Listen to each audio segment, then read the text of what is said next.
ꯅꯨꯡꯁꯤꯕꯤꯗꯨꯅ Manipur entertainment ꯆꯦꯅꯦꯜꯕꯨ subscribe ꯑꯃꯁꯨꯡ like ꯇꯧꯕꯤꯔꯝꯃꯨ꯫ ꯃꯌꯥꯝꯕꯨ ꯑꯍꯥꯟꯕꯃꯛꯇꯗꯤ ꯀꯣꯛꯅꯣꯅ ꯈꯣꯏꯔꯝꯖꯔꯤ꯫ ꯉꯁꯤꯗꯤ ꯃꯇꯝ ꯈꯔꯒꯤ ꯃꯃꯥꯡꯗ ꯁꯟꯗꯣꯛꯆꯈꯤꯕ ꯂꯩꯍꯥꯎ ꯃꯈꯣꯡꯒꯤ ꯃꯤꯀꯞ ꯃꯤꯔꯥꯎꯈꯣꯟ ꯋꯥꯔꯤ ꯑꯁꯤꯒꯤ ꯑꯅꯤꯁꯨꯕ ꯇꯥꯡꯀꯛ ꯃꯌꯥꯝꯗ ꯈꯨꯗꯣꯜ ꯇꯝꯖꯒꯦ꯫ ꯋꯥꯔꯤ ꯑꯁꯤꯕꯨ ꯂꯥꯟꯊꯣꯛꯆꯈꯤꯕ ꯃꯇꯝꯗ ꯁꯣꯏꯈꯤ ꯂꯥꯟꯈꯤꯕ ꯌꯥꯎꯔꯕꯁꯨ ꯃꯌꯥꯝꯗ ꯉꯥꯛꯄꯤꯅꯕ ꯍꯥꯏꯖꯔꯤ꯫ ꯐꯔꯦ ꯑꯗꯨꯗꯤ ꯃꯌꯥꯝ ꯋꯥꯔꯤ ꯑꯁꯤ ꯍꯧꯅꯕ ꯇꯧꯖꯔꯒꯦ꯫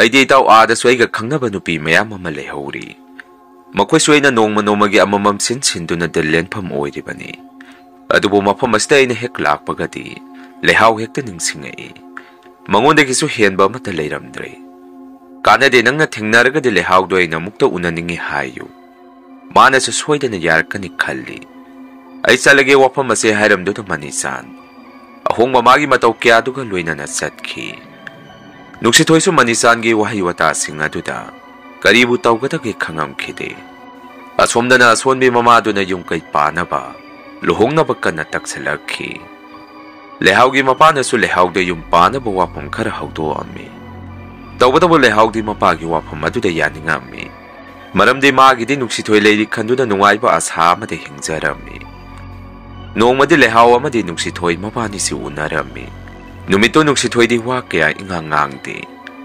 ꯂꯩꯍꯥꯎꯅꯁꯨ ꯅꯨꯡꯁꯤꯊꯣꯏꯒꯤ ꯃꯇꯧ ꯑꯗꯨꯗ ꯀꯩꯗꯧꯔꯛꯀꯦ ꯍꯪꯉꯝꯃꯤ꯫ ꯅꯨꯡꯁꯤꯊꯣꯏꯅꯁꯨ ꯀꯔꯤꯁꯨ ꯇꯧꯗꯦ ꯈꯨꯝꯃꯤ꯫ ꯀꯣꯟꯅ ꯂꯩꯍꯥꯎꯅ ꯏꯪꯅ ꯇꯞꯅ ꯑꯁꯨꯝꯅ ꯍꯥꯏꯔꯝꯃꯤ꯫ ꯗꯥ ꯅꯨꯡꯁꯤꯊꯣꯏ ꯏꯕꯥꯅꯤ ꯁꯨꯃꯥꯏꯅ ꯀꯌꯥꯝ ꯀꯨꯏꯅ ꯂꯩꯈꯤꯁꯤ ꯍꯥꯏꯔꯤꯅꯣ?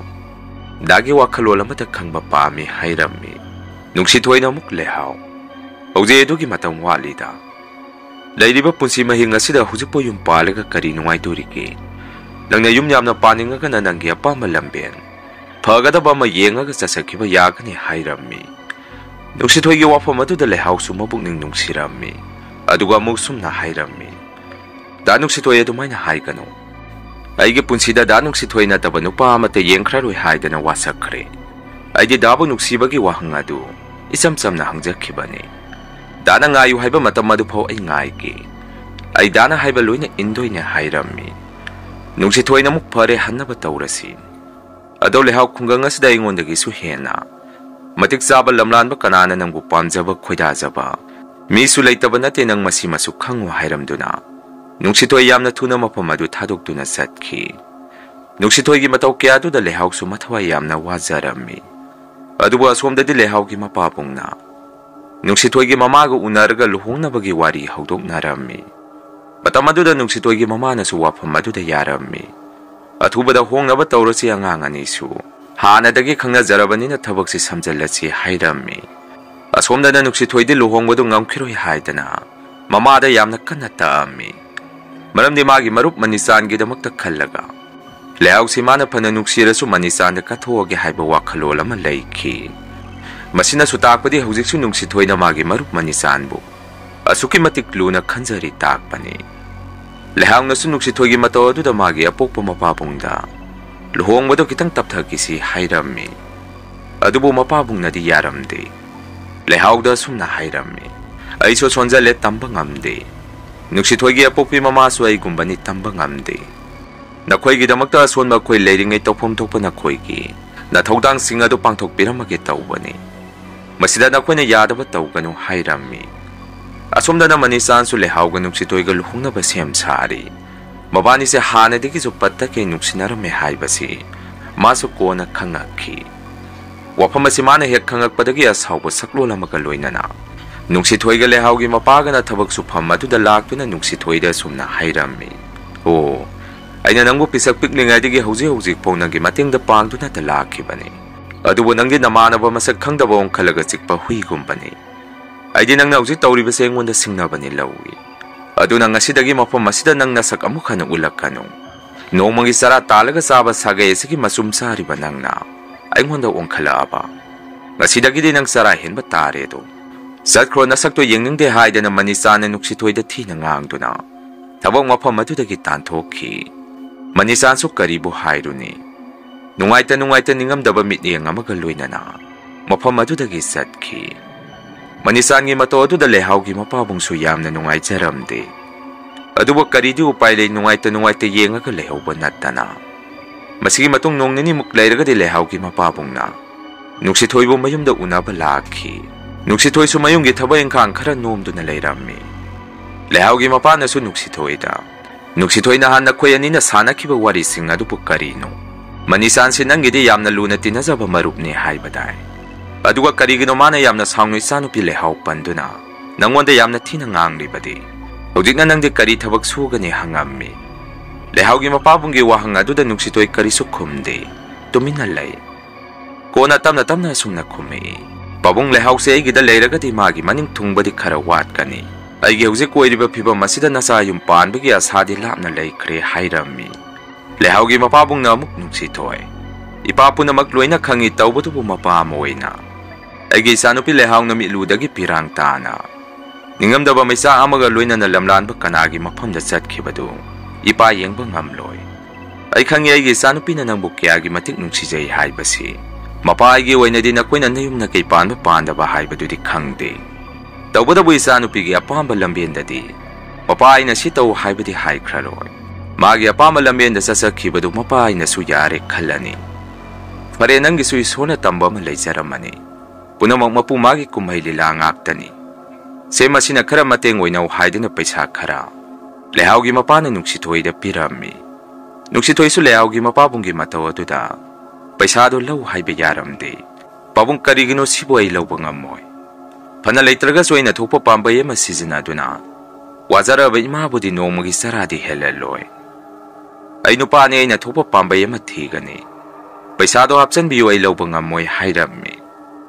Lehaugi mapana mo sumna hairakhi. Nangna matam amada aina waringai. Saningai pho lektraba matam aduda nangna aigi. Mateng pangbikibadu ngasi pho isanupi gaigana. Nangba hujipho kaudri. Seloksaloi ipa chalage. Asumna lehau mapana senpham khara nuksithoigi makhutta pairaga. Paisado piramaga satkhi. Nuksithoisu mamittagi mapita aduna. Paisado da munna yengduna lengdraba nungum tumina leptuna lehauki. Masigi matung nongmadi lehau na thaba ama chaluraga mayumda halakpada. Magi matungde ikang khangawdana gari masa ama thaujalakhi. Lehau na su tung salaw na leithoga yenguba matamdadi manisan oirammi. Manisana gari daki kumtharakduna. Lehau da lehau ay kaurabo. Matam amagi manisan nang ningsingibo hangammi. Lehau su munang hek yengaga. O da manisan nang oire. Ay di kana oiribo ningore. Kaino da manisan nang di yamna olamme. Hana khungang asda leiringay gi sakpam aduga hujikadi pura tayonare. Adu karay da saludoino da manisan hairammi. Manisan amo adunidana. Ay di munaga yengakpaduda sakase khangrabazara pakhalure. Sakpawdi khangbirammi. Adu ay nangga mukta unagi khalakpasi kuirabane. Adu ngasidi isona chanbidana thengnare. Lehau ngasidi matang su yamna sare. Ay nangwanda wahang amata hangedana. Nangaygi wahang adugi pakumdi phajana khumu ko hairammi. Manisan gi wafam aduda lehau su kari su khandana. Da manisan kari no hairo. Kay matangi no hangammi. Maduda manisan ngahak akoibada haipet yengamaga sumna hairakhi. Lehau atay kari su nateda. Taina ina nangbu khungang asida leiringay dagi. Nangse ina pamjaduna lakhibani. Adubo matam adudadi. Ay su nangwanda nuksiyay basi pakpak hek phongdok pangamkhide. Udikti apama nuksibase kuina thamoy nungda losanduna thammaga. Thamoy layman oina bani khange. Aduna hujikti asengbado haidokpana phare. Yengu lehau ay nangbu thamoy sengna nungsi. Nangna swaigi nuksibase tarayna su lawbiganu. Ngasi ngarangdagi thamoy asida phawrokpa nungsiba natte.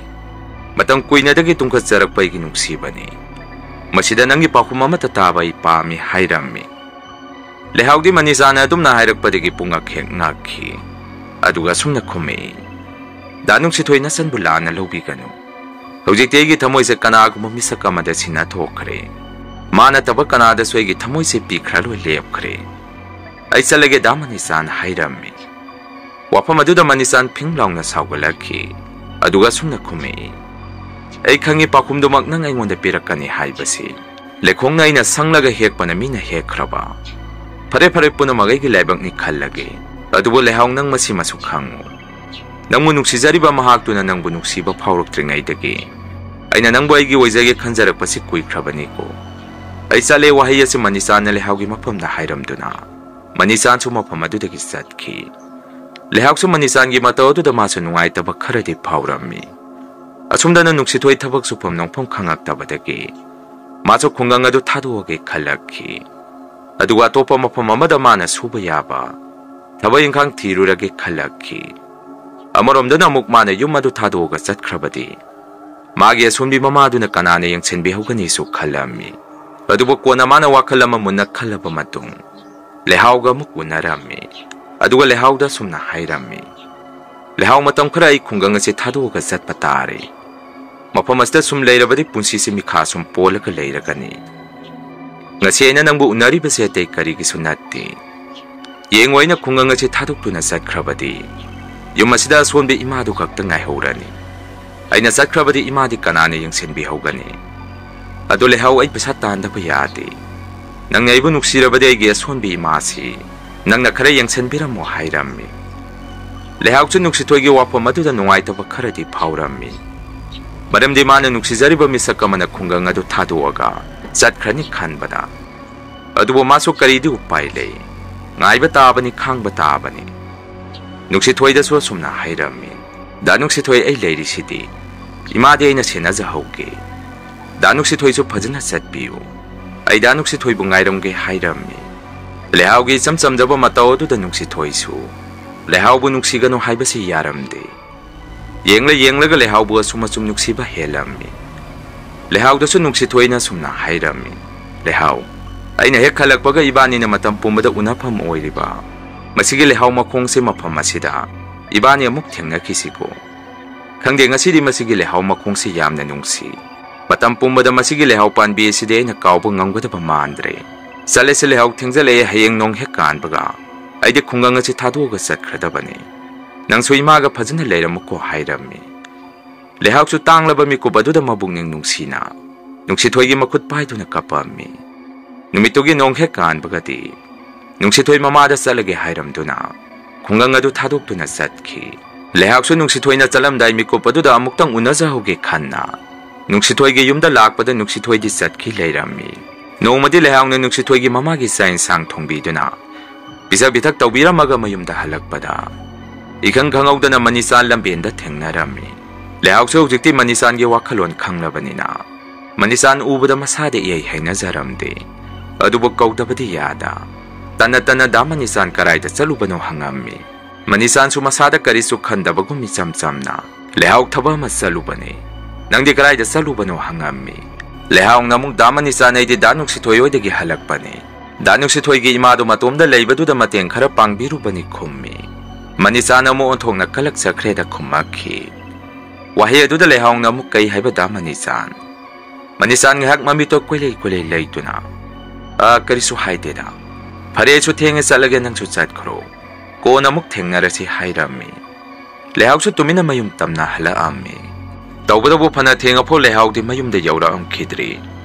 Lehaw gi mapabung su pakhalakpadagi masanupiga tinaba. Lekay gi masung mamanabi singge mayumda sattuna. Masanupibu lakpo ubra haidana hangami. Adubo lehaw di ui thengnay haiba miyoy kanana su hainarakhide. Kona di lehaw gi mapabung na nuksitoy gi mayumda laktuna. Nuksitoy gi mamada masanupi hausipo hanjalaktri. Tipam khangdre haidana thawai wana pauk tamami. Wapamaduna nuksitoy gi mamasu pungak-ngakhi. Aduga sumna kummei. Karino ni isa lehaw di kuireda hankiba. Ngasay yuki chayan sang thongamduna ibu pizabiramaga hankrabani. Hausipo hanjalaktri hari sibu nati karayda leikrabazano. Natraga chen chongba tawkrabazara hairami. Nuksitoygi mamagi wapamaduda lehaw gi mapabung na. Khon kalaptong na pakatpa mataw amada sumna khumei. Madu ay thoktabani aygi sanupi na nuksitoybu. Kaya gi mating nuksijay haibasi mapay na mayak siyeng na khangi. Isanupi na nuksitoy huntuomduna atopa nupada. Chen chongkiba haibasi oy thoktabu wani. Hausipo ay nakarayda tiruni haidana. Lehaw gi mapabung sumataway wana kapami. Mataodo na nuksitoygi mamana themjen birami. Ngay ko hayang ayuk phawta di ngay si. Karisu tawram mo isa lehaw na kanada lalo da na kudong tiba ng duriki. Lao ay su isa lehaw do tiba yawki. Mapamamada masoy da na lerong kani. Ibani po na timinaru si haidana. Numito lehaw bu ahalani do na kwititirami. Adubo lehaw di nongala po mayum da hanjalakide. Siyan chong matawdo na nongalaga paw haidok pa lakpra haisu. Miyoy kanaso lakide. Lehaw gi mapabong sumasano pinadum na noong matsum na mayum da hanjalak tabadagi. thawai waduna kaptuna machanupibu khoithi thijai matau kya sida Nungsithoi gi apopi mamasu masada pakhatpa ma phaurakhi wafam asi machanupada su yamna khangan ningami asumna numit mangani changna thirabasu lehaude phangba kauba leikide wafam kaida leikrabano haibasi mioi kanana su khangba ngamkhide nongma hing amadi Nungsithoi gi mama gi manglanda lehau lakhi aduga sumna hairami ima da Nungsithoi halabo aida Nungsithoi yamna uningi mana ibu kaukrabazara ima aidi yamna ware ima haidana ahinga duda Nungsithoi gi mama gi manglanda laktuna yamna kapammi Nungsithoi gi mama na su lehausi phibam sokna urami aduga sumna so hairami kaptuna ibema lehau ngasi aina uriba isagi mataw asibu karino isabu hujik karaida leige imadi isani bu uraktaba numit masing yam salai isanu pasu udaba kuire imausu udaba kuire ima yamna ware na khoi halo haidana kapammi lehau su wa mata ngangdana kaptuna thungalomda sumthokhi Nungsithoi gi mama na su kaptuna tanarami adubo mikap thorakpadadi manglan oirami maduda Nungsithoi gi mama su yamna kapammi numitogi nonghek ngalakpagadi khundugi lai harauba numisu oirami maduna khunja singchu laibungde isorgi thogan phangba langnarami ahingi matamdana laibungda jagoi sathek katpadu mayamna yengnarami seragaduda maibi amana laibung maikei adomda nupi amana ingna thamoi songna kappa khonjel ama tarakhi madudagi maibi duna changsalaga yengubada phibam soklaba nupi ama laibunggi nakanda phammaga kappaga leiramba thengnarakhi ngaki matungdadi maibi du laibung mayada yamna pakhana law tuna chenthorakhi machindana isorgi naam ama sukanna soli maibi du gi matodu da tillibam yama du supungak ngangnarami adumna leiringe sargadu da laibung adu gi nakiya ta hauriba usawasa singa du gi maraktagi nupi mana hingna kappaga ayangba Nungsitkum mikap miraw kholama kaloinana khunjeloina paiduna manak adaidagi khara salaga hoba lehau makhong adomdagi amu akiba mataw amada kappa lauba haurakhi khungangdugi hui singsu mafam marang khangdana kappa haunarakhi mataw kya du da lai harau phamdu da leiriba khunja singsu gijarakpadagi mafam marang khangdana hinga du da mafam adudagi kai duna chenakhi asumdana Nungsithoi ju thabuk mafamda mamang maha yamna nungai jaramde magi mamangda su lehausi awaba mataw amada urami maduna maso wakhan yamna nungairamde lehaudubo kari toba yauraba jano khalami Nungsithoi na adumna wakhalama khalingai mana thabak subagi leiriba khongang aduda leiba maga puna thabak suminaba ahalamana Nungsithoi gi manakta prap changaktuna wafam ama hairakhi Nungsithoi paw ma tamgene yengu nangi khongang aduda leisabi ama mayumda handalaktana mafam marang khangdana mangkhiba kuire hainai masida natana hin khuding lehau panbi amagi makhongdasu nupi mana mathamoi songna tengthana oina nakapa masu mayamna tanai hai laibu oiribra mibu oiribra haibasu khangde hainai nakhoi khungi lai harauba ahoba numit adudasu masagudaba khunjel amana mikap miraw kholam ka loinana saptra amada laibung du pungnin nen ki hai nangbo wafam asi karimata tadrabo hangakhi wafam aduda Nungsithoi masada tu songkhiba khangaude lehau panmi makhong haidana supalakpatuda masada pakhatpa mi paiba ma phaurami ahaladuda Nungsithoi na mo sumna hairami babong mangkhriba leisabi adugi mamingde kari kawi hai ahaladuna muk he adudi ai su khangdene hangsu hangaktre aduna mo sida lerakpasi kuidi kuisala amani yumda lehuriba nangi imaduna kamaina tawriba jano nangdi ipawga mata chen khidrabo hangami Nungsithoi montranga madanga hak leirami aduga sumna khumaki babong aisu handaki kusumansi pangaga yumda kummage di khalli ahaladuna muk phare nangso thuna yumlomda muksaluso aduga hujik oiriba wari se sumuna khangaga lau akhoisu khangningi mataw karamna thokriba jano haibado hairakhi ahaladu sakraba matung Nungsithoi masa matumda sumna sonjarami he lairaba ngasidi nangna ima amade aigi nuksiba punamak makhoidagi lapthokna halli aduga lehau makhong aduda hin khudingi tengthana oina nakapiba nupi aduna kana oiriba mafam marang khangdana mangkhriba nupi aduna muk kana mothokpanida lehau lapna leinarakana nagi nuksibasi aigi thamoi nungsida hujikta mayek lathore ngasidi nangbu yamna ningsingai fare yathubada yumda kumdaba yade mayam wari asigi ani suba tangkak matang asaida loijare ahum suba tangkak mayam punamuk ngai minasi asigidi mayamdagi kaina naba bidai laujari